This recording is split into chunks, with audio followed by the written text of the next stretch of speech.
Bapak Ibu dan jemaah sekalian yang dirahmati oleh Allah, mari juga kita terus untuk memahirkan dalam urusan agama. Memahirkan dalam urusan agama niki penting. Nabi ngabaraken innallaha yaqulu 'ala mahir bid dunya wa jahilul bil akhirah. Sesungguhnya Allah itu murka terhadap mereka orang-orang yang mahir dalam urusan dunianya tetapi bodoh dalam urusan akhiratnya. Ini kita kan ngaji terus. Kenapa? Supaya kita mahir agama kita. Supaya kita mahir dalam urusan agama kita. Karena kalau panjenengan sami menika teng dunya niki lan boten sak lawase, gitu.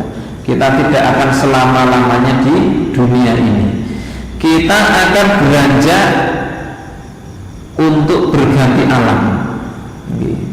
Makanya Nabi pesankan irtahalatid dunya mudbirah wa irtahalatil akhiratul muqbalah. Ketahuilah sesungguhnya bahwa dunia ini akan pergi berlalu, akhirat akan datang menjelang. Nabi berpesan fakunu min abna'il akhirah wa la takunu min abna'id dunya. Maka jadilah kalian itu anak-anak negeri akhirat dan jangan menjadi anak-anak negeri dunia. Maksudnya menapa? Para ulama menerangkan yaitu orang-orang yang menjadi anak-anak negeri akhirat niku memiliki keyakinan, memiliki kemauan yang tinggi untuk apa? Pulang kembali ke negeri akhirat dengan selamat. Nggih, cara kaya bocah nek lunga saking omah ngoten niku, nek ngerti tesi duweni omah kepengin bali, mesti kepiye carane bocah kuwi lunga ado kaya napa, mesti kepengin nempuh dalan balik malih tenggen omah. Kan ngoten niku. Nah, orang yang menjadikan akhirat itu sebagai tempat pulangnya, maka dia pun juga akan bagaimana caranya mencari jalan agar bisa pulang selamat sampai tempat tujuan. Dan Bapak Ibu dan jamaah sekalian yang dirahmati oleh Allah, maka tempat pulang kita adalah negeri akhirat. Ya, kampung kita adalah kampung akhirat. Ya, di dunia ini Nabi mengabarkan hanya sekedar tempat singgah kita saja sejenak. Ya, laksana kita berada di dalam sebuah perjalanan yang panjang. Kemudian kita merasa lelah dan kita ingin hinggah sejenak atau singgah sejenak di bawah pohon begitu, kita ingin istirahat. Bukan tempat kita selamanya di bawah pohon, apa? Karena itu bukan tujuan kita. Kita hanya rehat sejenak, ya selenggahan, medan-medan apa itu. Makanya oleh para ulama dulu disebutkan sebagai dunia ini naming sekedar mampir ngombe. Nah, ini kan ngombe saniki orang yang ngombe tok, wedangan iki ana gedang gorenge, ya ana warna-warnane gitu. Nah, nyatane iki warung kopi ya ora dodol kopi tok, gitu. Ya dodol warna-warna barang ngoten niku. Nggih. Lajeng Bapak Ibu yang dimuliakan Allah, maka sifat dunia ini hanya tempat rehat sejenak, singgah sejenak. Ya, Nabi menggambarkan laksana seperti orang dalam perjalanan yang panjang, dia merasa lelah, dia singgah sejenak di bawah pohon untuk melepas lelah. Kemudian apa? Melanjutkan perjalanannya kembali. Inilah kelolaan panjenengan sani, jemaah sekalian, di dunia ini bukan tempat kita selamanya. Fakunu min abna'il akhirah, maka jadilah kau itu anak-anak negeri akhirat. Yang apa? Yang dia ingin pulang kembali ke akhirat. Dan memang kita akan pulang kembali ke akhirat. Ini tandanya pun warni-warni kata. Di antara tandanya yaitu di antaranya saudara-saudara kita sudah mendahului kita, sudah tidak berada di alam dunia lagi. Ya, mereka sudah lewat dari dunia ini. Mereka saat ini sudah berada di alam barzakh. Ya. Dan orang-orang yang ingin pulang selamat kembali ke negeri akhirat, dia akan berusaha untuk mengumpulkan, karena akhirat adalah perjalanan yang amat sangat panjang dan membutuhkan bekal yang banyak, maka dia akan mengumpulkan bekal-bekal itu. Napa bekalnya? Bekal yang paling baik untuk akhirat kita, yaitu adalah bekal ketakwaan. Ya, makanya memahirkan agama ini supaya kita bisa membawa bekal yang sebanyak-banyaknya. Mahir yaitu dia punya keahlian. Milo ngaji konsepipun menikah bukan hanya sekedar berkumpul saja di majelis taklim, setelah itu kita keluar dan setelah itu kita kembali kepada kebiasaan lama kita, tidak. Tetapi dari ngaji kita menikah agar supaya menjadi cara longgone way of life. Napa? Jalan hidup. Bahasa Al-Qur'annya hudal linnas, punya petunjuk. Dia punya petunjuk hidup dari ilmunya, sehingga arahnya berubah. Oh, saya mau blinger jadi benar. Yang tadinya orientasinya anggap ke dunia saklawase, karena dia sudah ngaji, tahu ke dunia ini mampir ngombe, mampir dulu, lanjut tujuan akhir kita adalah negeri akhirat. Begitu orientasinya, sehingga merubah kepribadiannya, merubah kebiasaan-kebiasaan dalam kesehariannya. Ini yang ngaji ini ngoten niku. Jangan sampai kebiasaan orang ngaji dengan yang tidak ngaji masih sama saja. Maka itu belum disebut sebagai orang yang mahir. Ibarat seperti ini teman-teman, santri-santri yang sedang menempuh bangku belajar di kuliah dan juga di majlis-majlis, jangan sampai pulang kembali nanti ke kampung halaman sama dengan yang mereka tidak kuliah, sama dengan mereka yang tidak di ma'had, sama dengan mereka yang tidak berada di majlis. Podo wae karone. Maka ini hendaknya napa menika dispesialkan. Harus kita memiliki napa menika pegangan dari ilmu ini supaya menjadi imamul amal. Jadi konsep ilmu menika Bapak Ibu dan jamaah sekalian, ilmu itu agar supaya menjadi imam amal kita. Cara ngaji napa menika salat, salate dadi apik mergo pun mempelajari ngilmune. Cara niki kita nyinaoni babagan bab akhlak. Akhlak kita sesuai dengan ilmu yang kita pelajari saya apik. Kalau wingi kita sampun mempelajari akhlak tentang adil, tentang kasih sayang, tentang rasa malu, tentang ihsan. Maka kita punya akhlak yang semakin baik. Ini ciri yang mahir. Kata seorang di sekolah ngoten niku ben mahir napa dadi arsitek, dia bisa gambar, iso desain gambar sing apik, iso ngitung bangunan, ngekir, nyepek ngoten niku bisa. Itu berarti lesinau ilmune manfaat. Ora di sekolah kedhuwur-dhuwur entek dunya sak pirang-pirang, jurusane apa le? Jurusane arsitek. Tulung iki gambare rumah sing apik dhewe gawe mah ora iso enak. Lah kok ora iso iki piye? Ora iso. Lagi kuliah ora nyinaoni kuwi. Piye? Kan ngoten niku ya. Ana jurusan otomotif. Karep iki ya iso dandani mobil sing rusak atau kendaraan sing rewel kan ngoten niku to. Malah ra iso napa-napa, otomotif malah ra iso napa-napa. Le modifikasi le dandani sore ning mrepeli. Zaman tadi kan udah bocah patah di modelnya ngoten niku. Kaya ya sekolah ning otomotif, motor rasa apik malah saya protol ora karu-karuan. Ini tidak sesuai. Lakukan ilmu din, ilmu agama, ilmu yang menjadikan kita, mendasari kita untuk punya bekal yang sebanyak-banyaknya untuk akhirat kita, maka harus ada kemahiran. Maka dahulu Nabi Shallallahu Alaihi Wasallam ketika mengajarkan kepada para sahabat, sahabat ini mengalami perubahan. Sahabat Umar yang awalnya dahulu adalah orang yang amat sangat pemarah, temperamen, Begitu sudah bersama baginda Nabi Shallallahu Alaihi Wasallam, Umar menjadi orang yang sangat bijaksana, apian. Ini Khalid bin Walid ketika dahulu menjadi seorang musuh Islam, orang yang sangat membenci Islam. Begitu Khalid bin Walid masuk ke dalam Islam, ikut kepada barisan perjuangan Nabi Shallallahu Alaihi Wasallam, Khalid bin Walid menjadi pejuang Islam yang sangat gigih. Begitu perubahannya amat sangat drastis. Alhamdulillah Bapak Ibu jamaah yang dimuliakan Allah, kula lan sami kedah ngoten niku.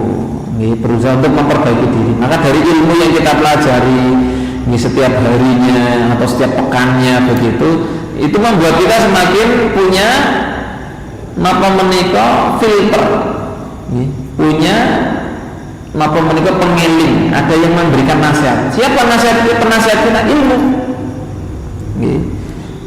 Ilmu. Sik mau arep nesu ra sida mergo ya kelingan wingi ngaji iki aja nesunane. Sebab wong nesunan kuwi ngedohi saking rahmate Gusti Allah. Karena dia mengharap rahmatnya Allah sehingga dia tidak jadi nesu. Dia tahan amarahnya. Begitu. Orang itu mau bakhil, dia nggak jadi bakhil ini nyelakani. Ini sebab orang bakhil ini mungkin yang akhirat dia orang pikantuk rahmatnya Allah begitu, sehingga dia berusaha untuk melawan rasa kebakhilannya itu. Ini. Dan seperti itu, dan selanjutnya begitu. Wa irtahalatil akhiratul muqbalah, dan ketahuilah kata Nabi bahwa akhirat itu akan datang menjelang. Ya, akhirat itu ajeng teko Bapak Ibu. Ini. Maka di antara peralihan dunia dan akhirat itu ada namanya kiamatus sughra, kiamat kecil kata para ulama. Yaitu apa kiamat kecil? Yaitu ada di dalam kematian. Ada di dalam kematian. Dan kematian ini oleh Nabi Shallallahu Alaihi Wasallam agar supaya kita orang beriman kan kakak ngeling-ngeling banyak ingat dengan kematian. Aksiru zikro lihadimil ladzati yaknil maut. Ya, sampai Nabi memesankan perbanyaklah oleh kalian itu mengingat perkara pemutus kenikmatan. Apa pemutus kenikmatan itu? Kata Nabi yaitu adalah yaknil maut, kematian. Nah ini golongan panjenengan sami Bapak Ibu dan jamaah sekalian sudah bisa merasakan. Ya mungkin sing remaja-remaja anak-anak ini belum ngerasakan nikmatnya wis sudo. Gitu. Jenenge arep putus iki biasanya nyudo sik kekuatane nggih. Terus nggih pedhot ngoten niku. Nah, ya ta. Ibarat seperti tampar atau sesuatu yang untuk menggantung begitu. Dia tidak serta merta langsung putus, tapi biasanya melemah kemudian putus. Nah, ngoten niku. Nggih. Nah itu oleh Nabi Sallallahu Alaihi Wasallam kita dianjurkan agar supaya memperbanyak pengingat atau pemutus kenikmatan, yaitu apa? Kematian. Nah, ini tandanya di antara kematian itu adalah salah satu dari tandanya itu berkurangnya nikmat-nikmat. Gini zaman bocah cilik-cilik ngeten iki dereng ngrasaken. Nggih, cah cilik niki ya Mas Jara, nah iki mlayu ya sing dianter, mencolok ya sing dhuwur, ya toh, turu model napa ya sing ketah. Nah, ning nek Indonesia pun sampai do lanjut usia melayu pun boten saged. Nah, gitu. Nah, sila kesuwen yo kemeng grindingan gitu Bu. Nah, nggih, pun ngerasaken kenapa berkurangnya nikmat. Dahar napa-napa yang pun boten eco kaya zaman riyin. Biyen niku jajan cilok rasane enak banget, saking mangan cilok rong plinti rasane sarakolu. Nah, gitu. Mbok ngalahaken apa ampun boten sekeca sudah nikmati dhewe niku. Nggih. Kita sudah berkurang nikmatnya. Nggih. Sare nggih pun boten betah angler kaya rene niku masyaallah gitu. Turu sak wen-wen, kek modele turu bocah cilik-cilik niku lho gitu. Nek turu lak kaya ngapa gendhe turu. Lah tiyang pun sepuh pun benten. Turu nek ora di napa niku sare niku nek boten dipapake sing apik. Nunggono diapuki terus ora iso turu. Ana bisik sithik gribak kaget tangi ngelilir. Nek bocah cilik-cilik anggo turu ning dhuwur mesin diesel ngoten niku tetep angler. Ya ta? Nah, iki bocah cilik ngoten niku. Nah orang tua sudah dikurangi nikmatnya, nah, sudah kurang, bahkan sudah, ngoten niku. Nah itu diantara agar supaya kita itu ingat terhadap pemutus kenikmatan. Nah, sing nom-nom ini maaf napa-napa si rusuh si doyan warna-warna, isi ngerasake rata-rata panganan enak kabeh. Gitu, es teh, jumbo, wong gula suntek, mergo segere enake. Nah, sing pun dilangi nikmate, mulai kenal adem jadi ngilune pol-polan. Kita mboten napa mboten kiat. Gede napa ora enak. Ini es krim kan boleh bocah cilik enak banget ya kali. Enak banget. Coba sing simbah-simbah itu. Mbah es krim malah loro-loro. Gitu. Kenapa sudah berkurangnya nikmat? Bapak Ibu hadirin dan yang dimuliakan Allah, ini tanda bahwa kita dikurangi nikmatnya oleh Allah. Itu juga tanda maka semakin dekatnya kita dengan waktu ajal kita. Inilah oleh Nabi Sallallahu Alaihi Wasallam supaya memperbanyak diingat-ingat. Apakah mengingat itu membuat kita semakin melupa, ya, semakin lemah dalam berbuat kebaikan? Justru tidak. Konsepnya awal karena kita akan menempuh perjalanan yang amat sangat panjang dan setapnya adalah dimulai dari ajal kita. Tetapi waktu mencari bekalnya kita diberikan kesempatan oleh Allah, maka di kehidupan dunia yang pendek ini, sehingga kehidupan yang pendek ini amat sangat menentukan perjalanan kita yang sangat panjang. Maka bagi orang-orang yang banyak mengingat mati, dia akan berusaha untuk tidak mensia-siakan kesempatan yang diberikan oleh Allah yang pendek ini. Ini kata Nabi, badirul a'mal qabla sab'atu hal tantadim. Ya, segeralah kalian itu berbuat amal kebaikan. Ya, sebelum di antara kalian melihat di dalam 7 perkara. Faqran munsiyan, fakir yang melalaikan. Mbok pilihin atau kita bahas. Orang itu kalau tidak segera lek gawe amal soleh, orang lek ngaji, orang lek ngamal soleh, lek ibadah didandani, mengke saged piyambake menika nampi kahanan sik napa faqran munsiyan. Kemiskinannya itu, kefakirannya itu melalaikan. Ya, anggapnya ngagama niku ora penting. Si penting iki golek duit duit ora cukup ora ganti kebutuhane. Nggih. Sehingga ada Bapak Ibu jamaah sekalian, sebagian orang yang karena sibuknya dia ngurusi pekerjaannya, padahal sing diurusi ya orang nyukupi, gitu. Alias apa maksudnya itu keadaannya fakir, munsian, sehingga melalaikan dirinya dari mengingat Allah. Menurut orang kalau sudah sampai dihukum oleh Allah pun apabila dia keadaannya fakir kemudian lalai, nah itu cilaka. Makanya segera beramal soleh. Kalau orang segera beriman beramal soleh kepada Allah, diuji oleh Allah Subhanahu Wa Taala kesempitan, maka kesempitannya ini akan segera berlalu. Kesulitannya ini akan segera berlalu. Kenapa? Karena dia banyak melakukan kebaikan. Ya kata sahabat Umar bin Khattab radhiyallahu anhu, ya, orang yang lelah berbuat kebaikan, lelahnya ini akan hilang, kebaikannya akan abadi. Lelahnya akan hilang, kebaikannya akan abadi. Sak kesel-kesel wong ibadah Bapak Ibu. Sholat sepiro suwene, kesele sepiro kesele. Nah, paling tinggal lirik dino pun hilang, kesele hilang. Tapi nilai kebaikannya abadi, gitu. Nilai kebaikannya abadi. Ini nasihat Umar. Selelah apapun kita belajar ilmu, misalnya ngaji, ya, lelah kita paling tekan rumah junjungi wedah hangat seruput ngoten niku pun hilang. Ya bisa germeneh ngoten. Tetapi majlis kita ini, kumpulnya kita berada di majlis kebaikan, majlis taklim ngoten niki, pahalanya abadi, kebaikannya abadi. Misalnya kita jihad, ini berjuang, wah ini kepiye carane usaha ndadekake Masjid Al Hidayah ben lek dadi masjid ngoten niku rampung gaweane. Wasal memang, tetapi capeknya ini akan hilang, sifat kebaikan dari membangun masjidnya akan abadi. Nah ini nasihat Umar bin Khattab. Sebaliknya Bapak Ibu jamaah sekalian, Orang melakukan keburukan itu juga lelah. Sotwa kondo sing melakukan barang elek orang kesel mereka itu capek, gitu. Capeknya akan hilang, tapi apa keburukannya abadi. Ya, jadi sing do maksiat itu, kemaksiatannya yang dia lelah untuk melaksanakannya, dia akan juga merasakan capeknya akan hilang. Tetapi dosanya akan abadi. Nah, makanya dinasihatkan oleh sahabat Umar. Nah, untuk memotivasi siapapun, khususnya orang-orang beriman ini agar supaya kebaikan-kebaikan, kesolehan-kesolehan amal itu harus terbiasa kita tingkatkan terus.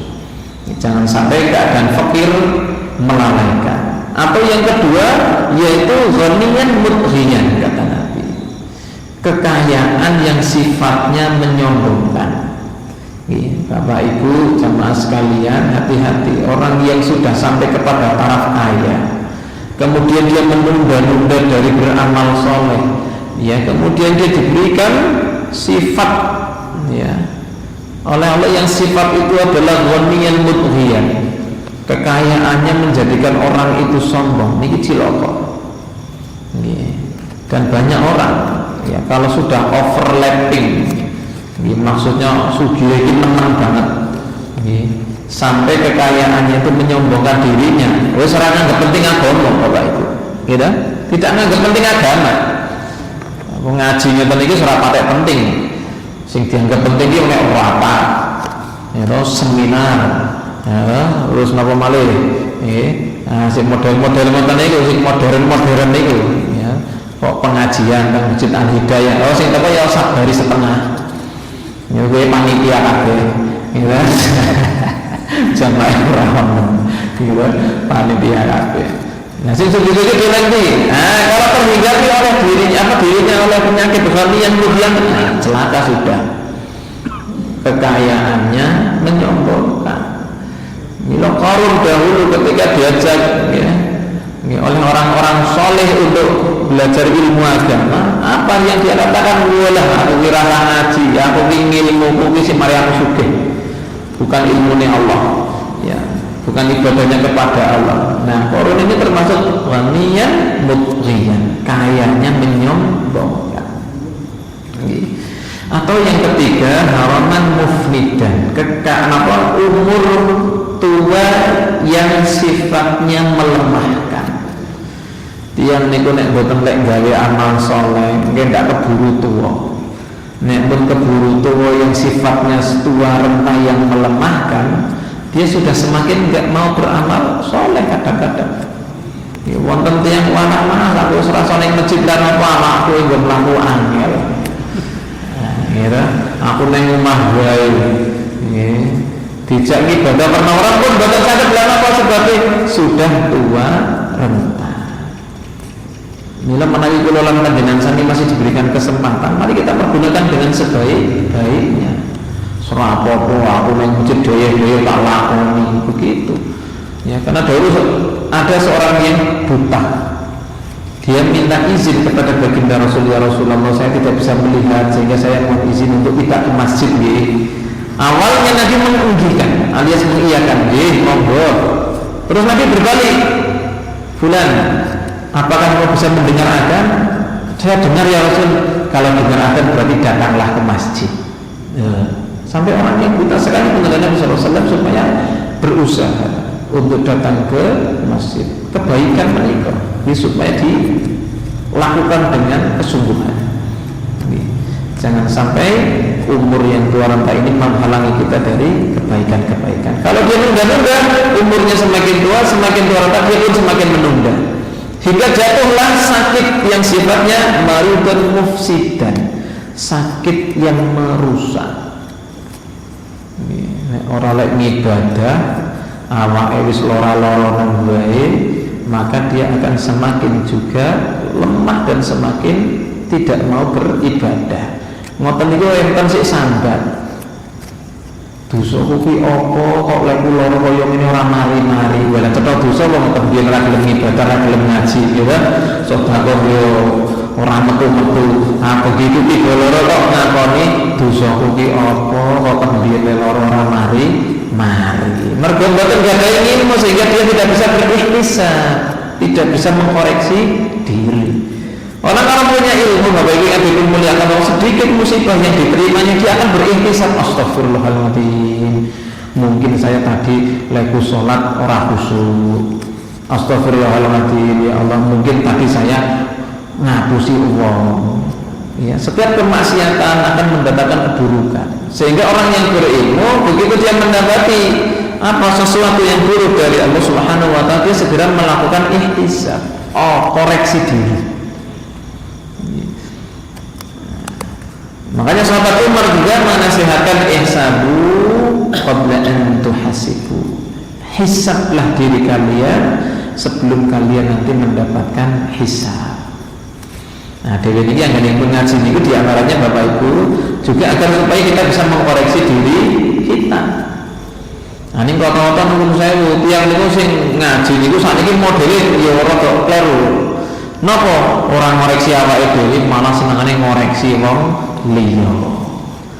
Nah, maka tidak begitu ya. Ngaji itu bukan untuk ngoreksi orang. Yang utama adalah kita tidak binafsi. Ngoreksi awake dhewe sithik ngoten iki. Oh iya, salatku iki urung apik. Ngaji iki urung apik. Sedekah iki urung apik. Aku karo tanggane iki sok suloyo. Nah, itu dikoreksi dengan ilmunya. Ngoten niku. Nah, ini rata-rata kita nunggu banyak. Ya, di antara ujian dari orang-orang yang berilmu, ilmu yang harusnya menjadi imam amal dirinya, tetapi ilmunya dipergunakan untuk apa? Merendahkan orang lain. Dan ini sekarang terjadi tidak hanya di dunia nyata, di dunia maya juga demikian. Banyak orang yang berilmu tetapi sangat mudah menjatuhkan, merendahkan orang lain. Padahal dari orang-orang berilmu itu sesungguhnya adalah supaya justru dia yang semakin merendah. Di ibarat kata peribahasa dulu, orang yang berilmu itu semakin menunduk. Ibarat seperti padi, semakin berisi dia semakin semakin menunduk. Orang berilmu juga harusnya seperti itu. Kenapa? Masya Allah. Begitu kita belajar ilmu, Bapak Ibu yang dimuliakan Allah, ilmu itu untuk menghantarkan kita kepada kemahiran. Lesinau iki urung diamalke, lesinau iki urung diamalke, lesinau iki urung diamalke. Sehingga banyak amal yang belum kita amalkan, maka kita merasa rendah di hadapan Allah. Kita masih merasa hina, dosane akeh, amalane setitik. Kenapa? Karena dari ilmu yang mengkoreksi diri kita. Nah, makanya saking ilmu ini memotivasi segera untuk beramal soleh segera, agar supaya apa? Tidak sampai kita melihat usia tua yang melemahkan, sakit yang merusak, atau yang kelima yaitu mautan mujhizan, kematian yang datang tiba-tiba.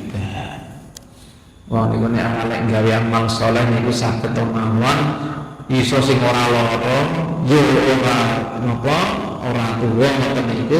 Ning ketika dia datang mautan mujizat, kematian yang datangnya tiba-tiba, nah niki nyilakane. Ya, tidak sedikit orang yang mati dalam keadaan hina-hina. Nggih, ora ketok lara. Nggih. Videonya karena beredar, lagi napa menika karaokean, orang mungkin beli sholat apa dereng, ya toh, pas naik tangga nada yang tinggi, nafas orang nyandak malah jantungnya mandek, ngerti jeblok itu. Nah, ternyata meninggal dunia. Ya tidak tahu tadi amalan terakhirnya itu apa. Kenapa? Karena amalan itu amat sangat tergantung dari amalan penutupnya, gitu ya. Nabi kan juga innamal a'malu binniyyatin. Sesungguhnya amal seseorang itu sangat tergantung dari amalan penutupnya. Ini puluhan panjang sampai ini Bapak Ibu jamaah yang dimuliakan Allah. Bukan sakit ngerosok mongso, wis apik wis sampe. Bukan sakit. Kenapa kita belum tutupan ini? Dan amal itu amat sangat tergantung dari penutupnya. Makanya orang yang berilmu berusaha berhati-hati. Nek gawe barangnya lagi, faida fa'ilu fahisyatan aw dzalamu zakarallah. Kalau dia melakukan sesuatu yang fahish, yang sifatnya buruk, kekejian dan kezaliman, dia segera ingat Allah. Nah ini ciri orang berilmu. Dan apalah sebab waktu nek ya, kalau penutupan dari amal terakhirnya itu adalah keburukan, maka itu yang akan menjadi penilaian Allah Subhanahu wa taala. Nggih. Wonten kisahipun rumiyin, ada seorang pemuda yang amat sangat giat rajin di dalam beribadah. 14 tahun tercatat dalam sirah. Napa menika pemuda tersebut orang yang tidak putus dari sholat berjamaah di masjid. Kemudian dia naksir kepada seorang wanita. Ya ternyata sing ditaksir niki bukan dari golongan kaum mukmin.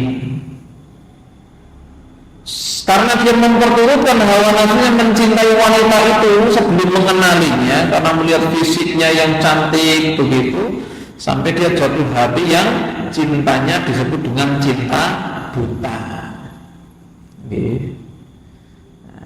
Sampai kemudian si wanita tersebut memberikan tantangan, kau seorang muslim dan saya seorang Nasrani. Ya. Kalau kau ingin menjadi suamiku, ya jangan menjadi seorang muslim dan saya tidak menerima. Nah begitu. Kemudian apa Bapak Ibu? Orang itu melepaskan ketaatannya 14 tahun sholat tidak putus berjamaah di masjid. Lajeng apa? Terima lulus alias murtad dari Islam dan dia menikahi wanita tersebut yang kufur kepada Allah. Dan dia mengakhirkan hayatnya dalam keadaan kekufuran. Yang 14 tahun ini Allah hapuskan, yang Allah catatkan sebagai amalan bekal amalannya yaitu adalah kekufurannya kepada Allah. Innamal a'malu bil khiyati. Nah, bila kemudian kalau ini kan ngatos-ngatos, nek gawe keliru, lek kudu segera napa mengingat Allah, segera bertobat kepada Allah. Wedi nek ditutup kanthi suul khatimah. Lah kula nonton hadis ndonga ta nggih. Allahumma inna nas'aluka bi husnil khatimah. Ya Allah, Gusti Allah kula paringi napa akhir hayat sing apik. Mila niku dingin ngatos-atos kula lan panjenengan sami. Mila beramal kebaikan untuk terus kita tingkat ini pentingnya di situ. Lajeng napa malih? Ada orang yang dia menunda-nunda beramal soleh, dia ingin beramal soleh kalau apabila sudah berjumpa dengan Dajjal. Jadi akhir zaman dia orang kondone Dajjal teko, Dajjal metu. Aku lagi gak masalah musiknya dia cepat Dajjal metu. Ada orang yang demikian apa itu? Padahal siapa orang yang dia berjumpa dengan Dajjal dalam keimanan yang amat sangat kuat, maka akan sangat mudah dia lemah keimanannya, bahkan berbalik menjadi kufur kepada Allah. Kenapa? Fitnah Dajjal amat sangat dahsyat. Bila kalau orang ini kan Allah menyampaikan ada bil kubur, wa min adzabil nar, wa min fitnatil mahya wal mamat, wa min fitnatil masiihid Dajjal. Dan fitnah Dajjal yang dikisahkan oleh Nabi Sallallahu Alaihi Wasallam, yang diantaranya di dalam kitab Sahih Muslim. Ya, Nabi mengisahkan dahsyatnya fitnah Dajjal itu begini. Ketika Dajjal datang ke suatu kaum tersebut diajak untuk beriman kepada Dajjal. Kaum itu menolak. Kenapa? Saya beriman kepada Allah. Maka ketika Dajjal keluar dari kaum tersebut, maka kaum itu mendapatkan bencana. Ketika kaum itu mendapatkan bencana, dia sudah merasakan kepayahan, Dajjal datang kembali. Apakah kau ingin bencana ini hilang dari penderitaan kalian? Kaum tersebut menjawab tentu. Maka berimanlah kepadaku, aku akan hilangkan bencana itu, musibah ini dari kehidupanmu. Dan kaum itu kemudian ya seperti yang menangi. Jadi selama pula daripada dari penderitaan, maka kemudian dia beriman kepada Dajjal, maka kemudian penderitaan itu dihilangkan oleh Dajjal. Demikianlah dahsyatnya fitnah Dajjal. Sinten sing boten melintir keimanan ini kahanane Bapak Ibu. paceklik, kekeringan, gitu. Wes ini orang lek udan bisa terjadi kematian massal. Kemudian datang pertolongan, tapi pertolongan itu taruhannya apa? Iman kita. Bukan kok ngambil iman itu, mungkin ditinggi-tinggi Indonesia terus malik kok. Oh gitu. Iya, banyak saudara-saudara kita keimanan yang begitu lemah diiming-iming gawean terima orang nakoni sholat. Si penting entok gawean. Iya.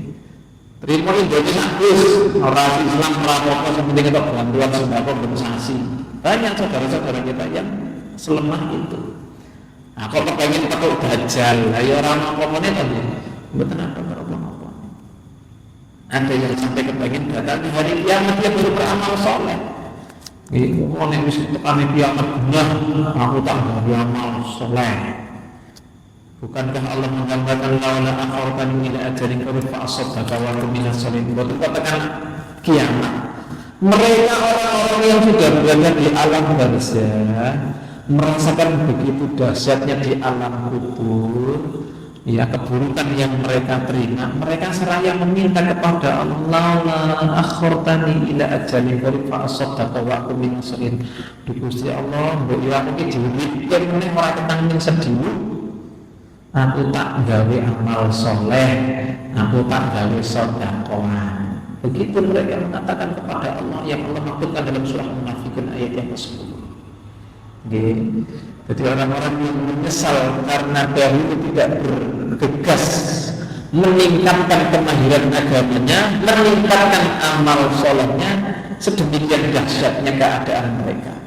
Sehingga sampai mereka minta dihidupkan kembali kepada Allah, bukan untuk jadi pejabat, bukan untuk jadi orang kaya, bukan untuk jadi orang viral seperti sekarang yang banyak orang lakukan.